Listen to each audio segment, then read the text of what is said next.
So as we had spoken about yesterday, the Detroit Red Wings are on a heater. They have won 6 games in a row and have now inserted them straight into the 2025 Stanley Cup Playoff wildcard picture.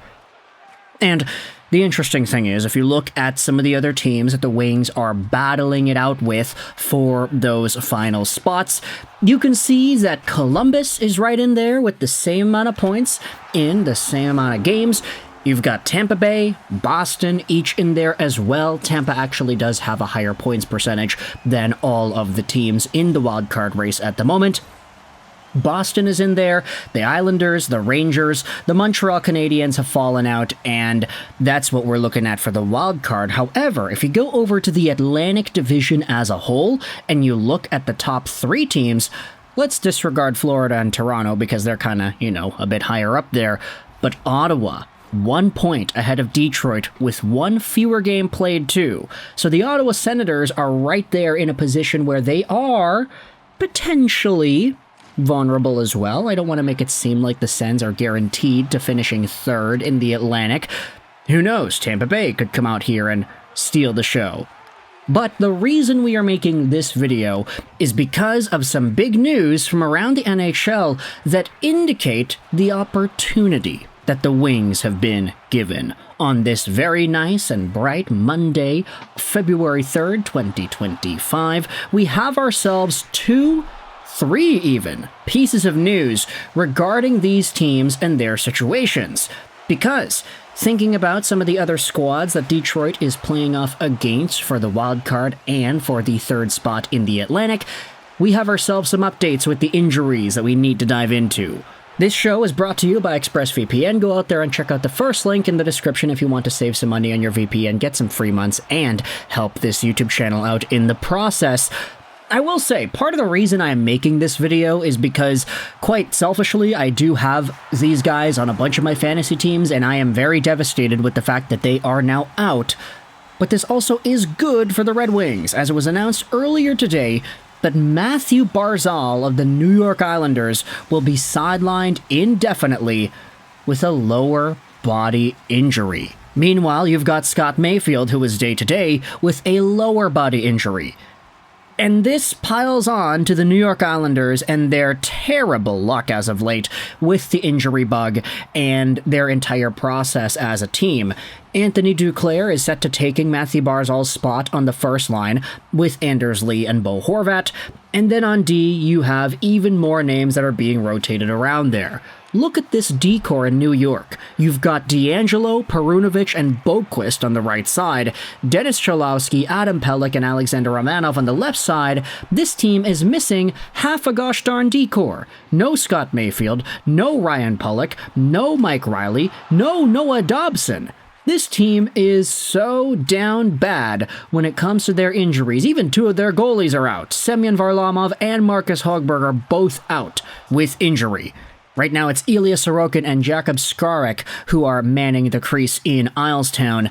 And we had already spoken about this in a prior video, but this is why the Wings ended up acquiring Scott Perunovich from St. Louis. They claimed Adam Boquist on waivers. They signed Tony DeAngelo. They need guys. They don't have anybody else on this team that is healthy. So the Islanders, hey, they're going into a little bit of a dark time here, especially with the departure of Mathew Barzal. The Islanders have been 7-3-0 in their last 10 games, so we'll see whether or not they're able to string together even more wins and keep themselves up in that wildcard race. This, of course, is a good advantage for the Detroit Red Wings, as it eliminates the quality of the competition around them for that final wildcard spot.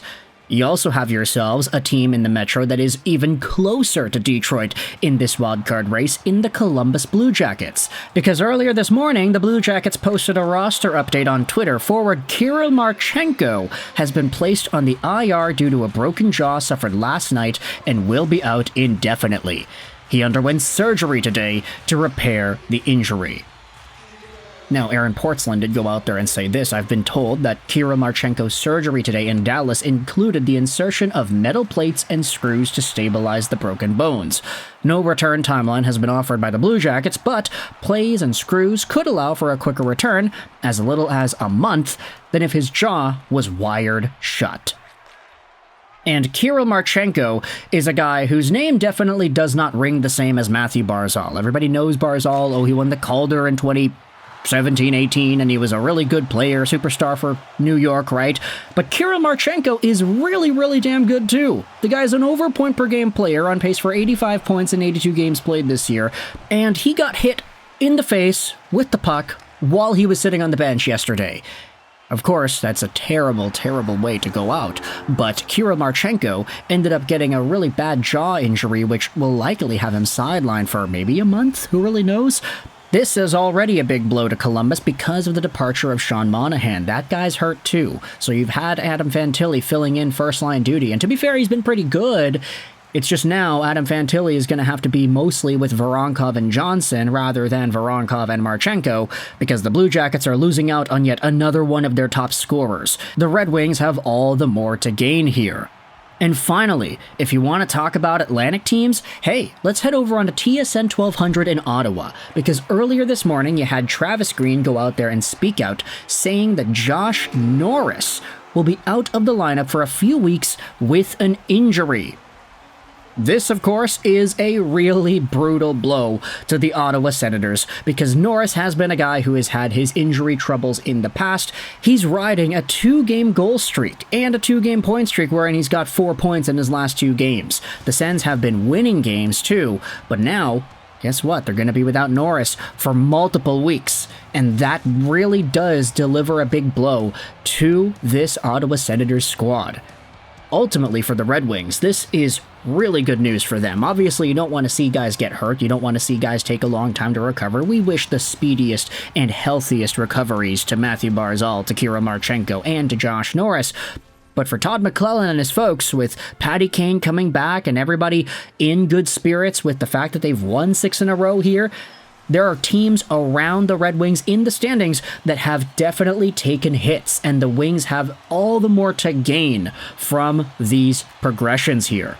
Sorry Barzal, sorry Marchenko, sorry Josh Norris, but Detroit, they've got some opportunities here, and it gets even better when you look at some of the next few games. The Red Wings are playing off against the Blue Jackets twice at the end of February and the start of March, and then they also have the Ottawa Senators on March 10th. So if these injuries sustain themselves for long enough, I mean, March 10th, yeah, that's over a month away. Josh Norris will probably be back by then. Maybe that's not even all too indicative of the timeline, but end of February, start of March, you got the Blue Jackets twice in a row. Kirill Marchenko might be out for a month-ish. That is a literal top points scorer in the National Hockey League this season, who is on pace for an 85-point year based off of the point production he's got right now. This is why I'm kind of upset, because I got Barzal and Kirill Marchenko on a whole bunch of my fantasy teams, and I ended up having to place them on the IR and trying to replace their minutes and spots with other guys. So let me know your thoughts in the comment section below about the Detroit Red Wings. This wasn't really like a Red Wings per se video, but it was more so just talking about the injury updates to teams around the Red Wings, and I do think